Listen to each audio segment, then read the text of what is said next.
Hi, I'm Tenaya, and I'm running for Congress. So really, we're having another congressional election. Well, yes, we are in the 34th Congressional District. So what happened is that Kamala Harris, who was the Attorney General for California, she got elected to the Senate. She went up to Washington, and she's going to do a great job. That left an opening for Attorney General in California. So Governor Jerry Brown asked Xavier Becerra, who has been our representative in Congress since 1992, to come back to California and become Attorney General. Right now, he's going through confirmation hearings. He will assuredly be confirmed as Attorney General, and that leaves his seat open, his congressional seat open, for the first time since '92. It's become a competitive race. So this is the 34th Congressional District. This is the heart of Los Angeles, the best part of LA. Sorry.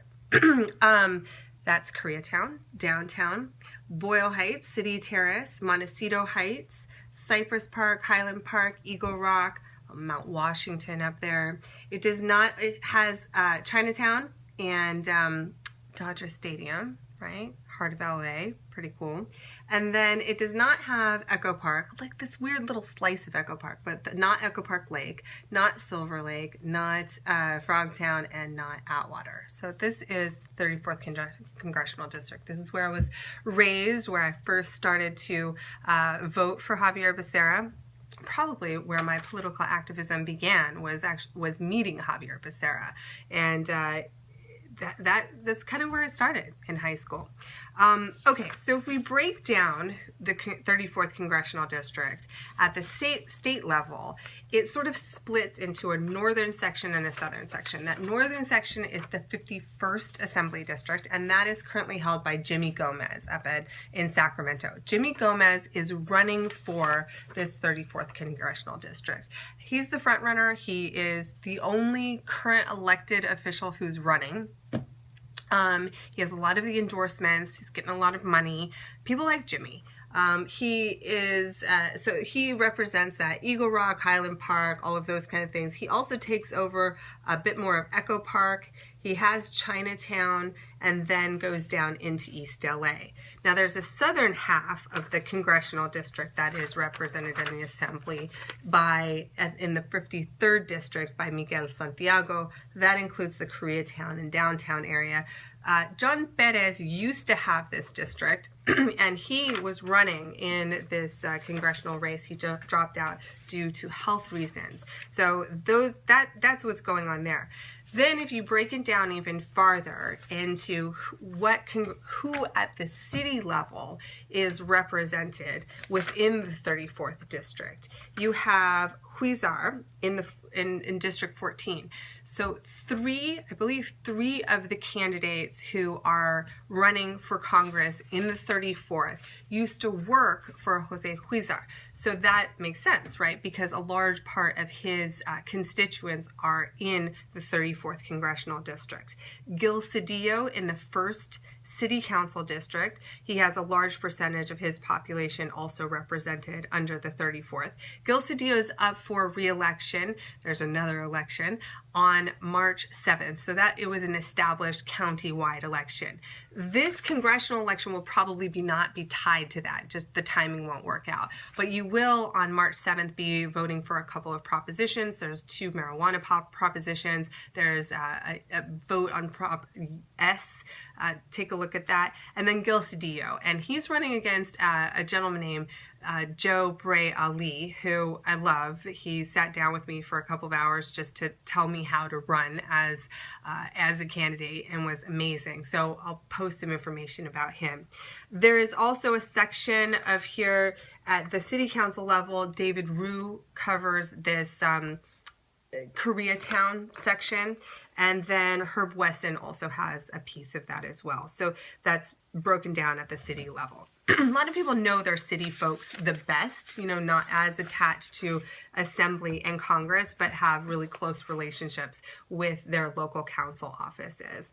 All right, so who's in the 34th? One of my Tenaya4Congress team members who is on my research component of my congressional team, campaign team, is this amazing researcher, and she showed me how I can break down all this information by congressional district. And I think this is really important because as we look at the Indivisible handbook, and if we are organizing at the local level and using Indivisible as a toolkit, we want to know not just what our congressperson is voting for, but who is in the district, because sometimes who votes and who's in the district are very different people. And so as we activate, it's not just about impacting the congressperson, but mobilizing the constituents who may not be out and vocal within that community. So here's the 34th district, and this is just basic numbers that you can get on this census. It's census data that you can pull by Congress, congressional district. Okay, so 700,000 people approximately in the California 34th. 700,000. That's more than all of Vermont. As I'm reading the Bernie Sanders book, I was like, oh, wow, that is a lot of people. It seems like a small geographic space, but it's a very dense geographic space. Of that 700,000, about 306,000 are registered voters, and of that, about 58,000 are active voters. And that's the number. That's the number. All these people who are running for office for the 34th, there's like a dozen of them, right? And they're all going to be looking at that 58,000 number and how to slice and dice it and get to those people, because in a special election, we're going to have very low voter turnout. The last time this seat was competitive was 1992, and Xavier Becerra won the primary election with 10,000 votes. 10,000 won him this seat. And that was in 1992. It was June, it was a primary, and it was a presidential year. So that's a high voter turnout. 10,000 to win. So we're going to be looking at even less than that. Several thousand people are going to make the difference when it comes to this campaign. In the 34th district, 367,000 are native. That means they were born in the United States.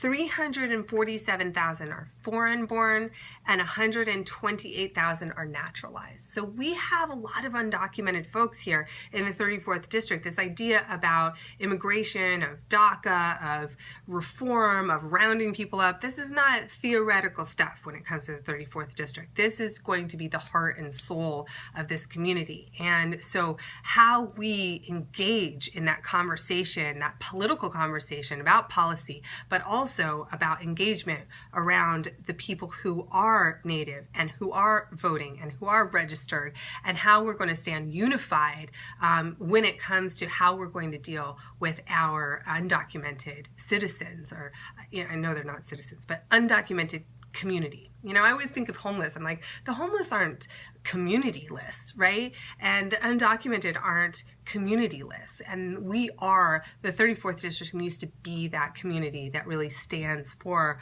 all people who are here, right? This idea of a sanctuary city, that's the heart of Los Angeles. All right, I digress. So let's look at ethnicity. 65% Latino,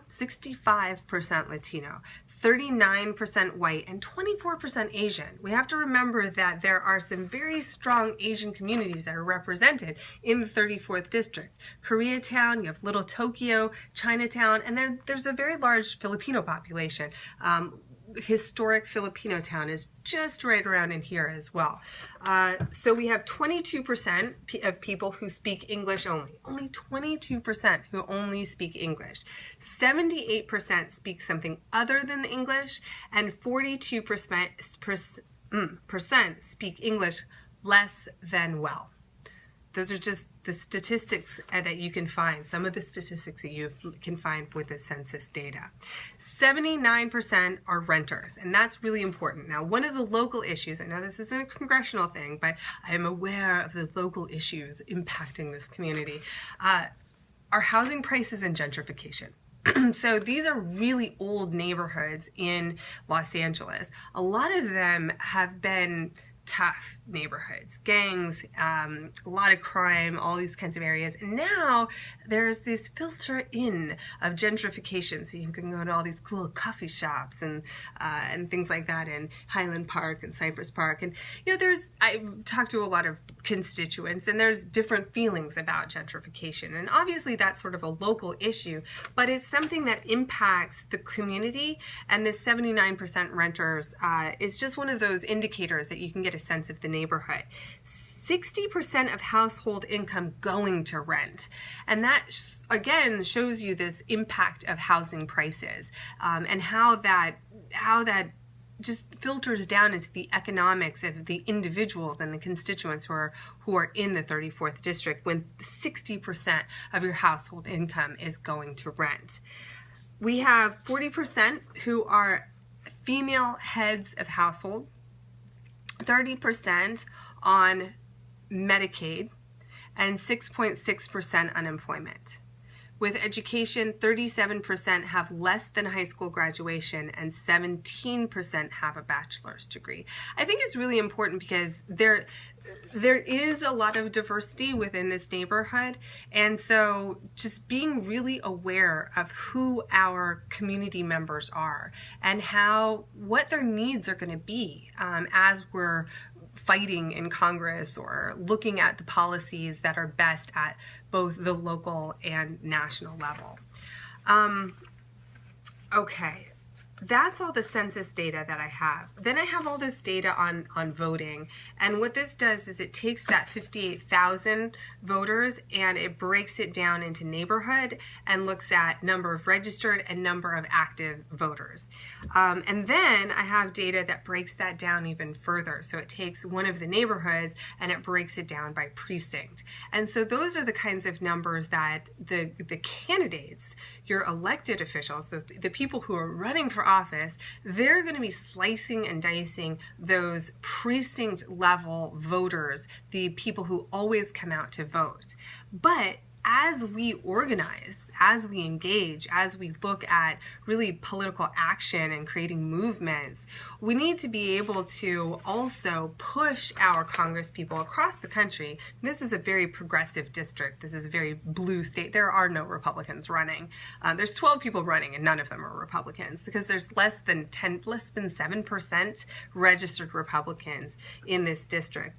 But as we're looking elsewhere, it is these kinds of numbers. How many people, how many households, how many registered, and how many are actively voting? Because as we pull more people into the political process, we can really, through the numbers, show the kind of impact that we can make. Because elected officials are going to be looking at numbers of how they can get reelected. And if we can look at the numbers to make sure that people are getting reelected who are really vocal when it comes to this Trump fiasco, can I say that? Can I call it a Trump fiasco? And pushing consistently for our progressive agenda. It's going to be about not just slicing and dicing the precinct numbers of who voted in special elections and the lowest participation rates. It's going to be about reaching out and reaching those people who are not consistently voting, pulling them into the process and making change that way as well. So as you are organizing, look at what your congressional district looks like, look at how it's split by, at the state level, who is voting, how many people are